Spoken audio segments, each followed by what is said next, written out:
ढोल ताशा वादनामुळे कायमचे दुखणे हे तुम्हाला माहिती आहे का? गणेशोत्सव सुरू होण्यापूर्वी 1.5 महिना अगोदरच ढोल ताशा पथकाचे सराव चालू असतात। मागील काही वर्षापासून ढोल ताशा पथकाचे महत्त्व वाढू लागले आहेत आणि ह्याच्यामध्ये लहान मुलांपासून मोठ्यांपर्यंत सगळे अगदी हिरारीने भाग घेतात।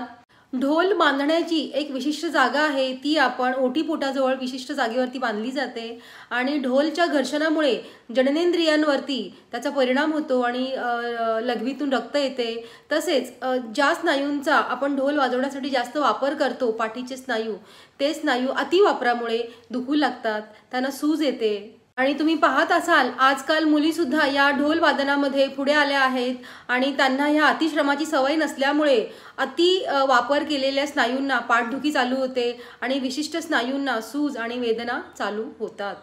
साधारणतः ढोलचे वजन हे 12 ते 14 किलो इतके असते आणि ताशाचे वजन हे 7 ते 8 किलो इतके असते आणि इतकं जड आपण हातामध्ये पकडून आपण ते कंटिन्यूस वाजत असतो आणि त्याच्यामुळे हे वापर केलेल्या स्नायूंना दुखणी चालू होतात आणि ही कायमस्वरूपी राहतात।